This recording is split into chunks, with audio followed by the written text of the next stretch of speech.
SMTA Guadalajara 2025, and we're excited again to be with Universal Instruments right here. Last year, we went in Tequila. The last time that we recorded, I like that one better. But right now we are, I think, the show. I don't know if you're happier, but we are excited to be here. I'm How are you, amigo? excited to be back in Mexico again, my friend. I'm good as well to receive you, to receive this invite, to have me right here, to talk with you, because I think the last time we left an incomplete conversation about automation, digitation. So it's a lot of things to talk, to understand. So today I like to have a more specific topic, amigo. Okay. Precision automation.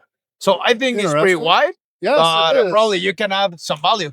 Well, okay. So when you're defining precision automation, you're going beyond the normal through-hole stuff, right? So like these machines here are pretty much doing through-hole applications operators would do and stuff, right? Precision automation is about high precision, like 50, 25, even 10 micron multi-process capability, assembly processes. For example, everybody has one of these, but these little guys here, these camera modules, to assemble the camera modules themselves, you need to be very high precision. You have to be able to align the cameras. This is done with UV glue, so you have to dispense glue, place camera, and then you have to align them. Then you have to snap cure them. There's a lot that goes on into there in order to be able to make this little module that drops into your camera, right? So that's a form of precision assembly. There's no real, it's still electronics, but there's no soldering or wires involved, right? Now, here I have a comment, because,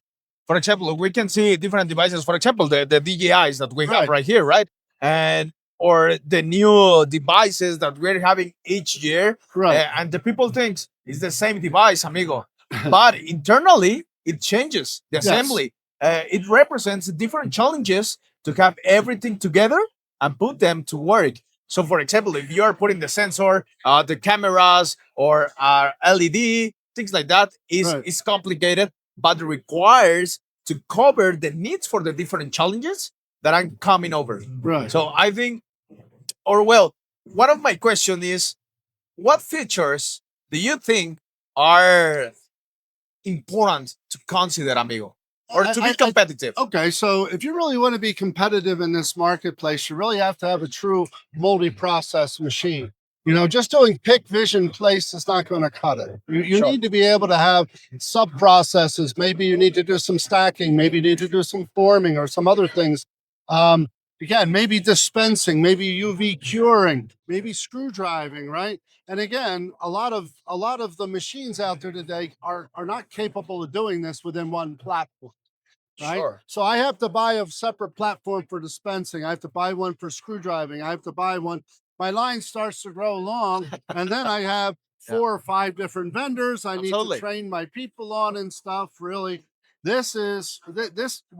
we need to combine all those into one platform and make it so that you can almost plug and play all these different processes in the same platform. Now you're talking about one machine. You can change the functionality of it. You can have multiple instances in your factory, but you have same programming, same maintenance, same spare parts, and you have the same training.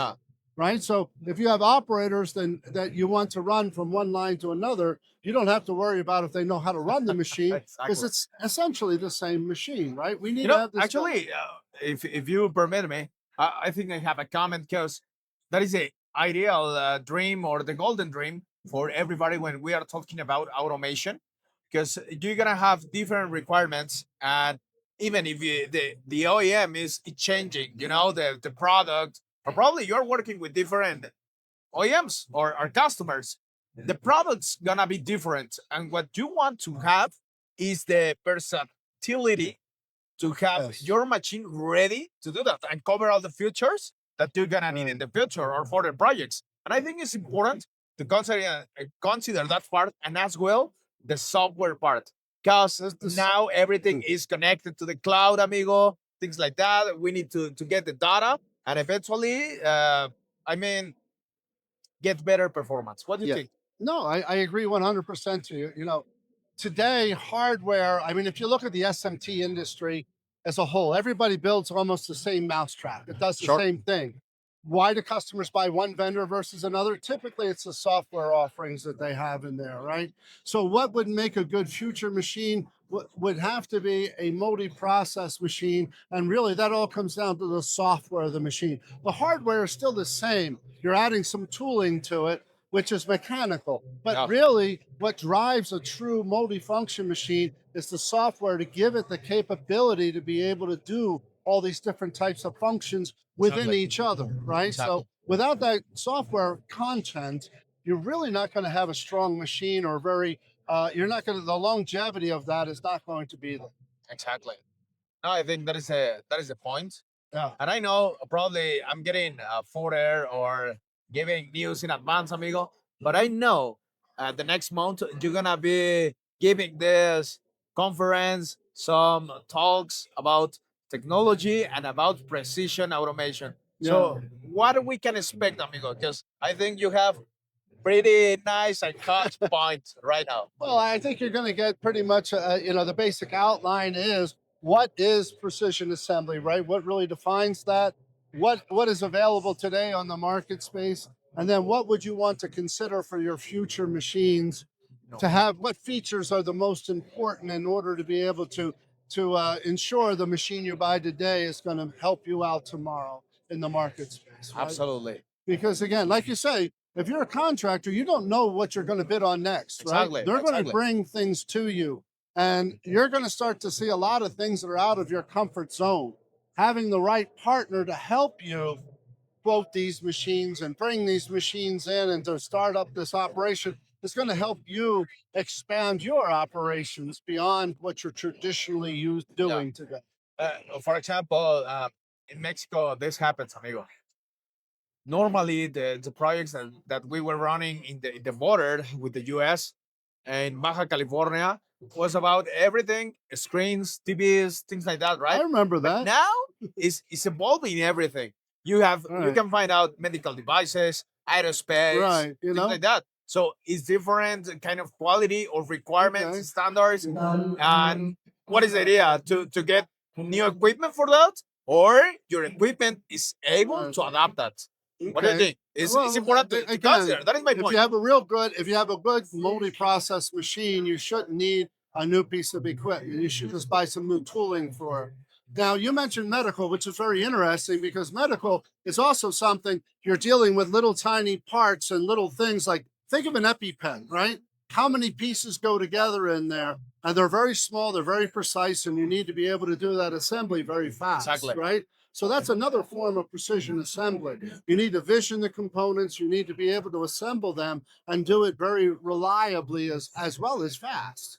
Right. So again, the Hey, amigo, medical industry and has now nothing to do with electronics, right? exactly, and now semiconductors are arriving to Mexico. Yeah. Well, the design part is in development, but the part of ATP, we have a lot of industry right now, Yeah. and it's growing. So it's important.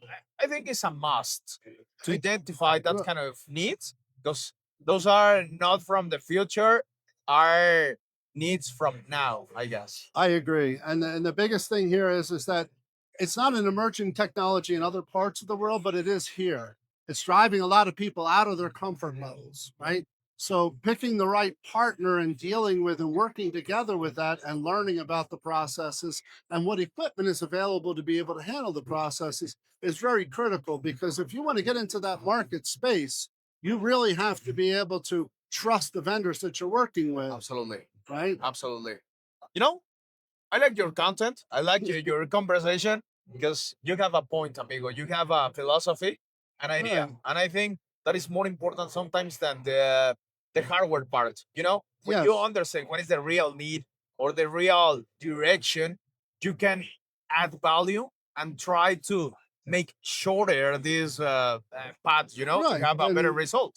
And the other thing is to expand the opportunities too, right? I mean, Exactly. a lot of customers, a lot of the contractors and stuff are still stuck in the old school, right? The old leaded, the SMT and everything, right? But they're finding that that market is changing, it's drying up, and they want to expand into something new, but they don't really know how to, right? Exactly. But there's a lot of information, there's a lot of technology out there that can help them to expand into that market space and to growth, You bet. right? You bet. Amigo, I like to respect the ideas from the people with white hair. So thank you very much for sharing with me. Well, thank you. And I expect to see you again. Probably not for wait for 1 year. Probably I don't know, this 2025 or 2026 list. I'm not going anywhere. I'm still going to be in the industry no matter what. Okay, amigo. Thank you very much. God Thank bless you for your time again. Thank you.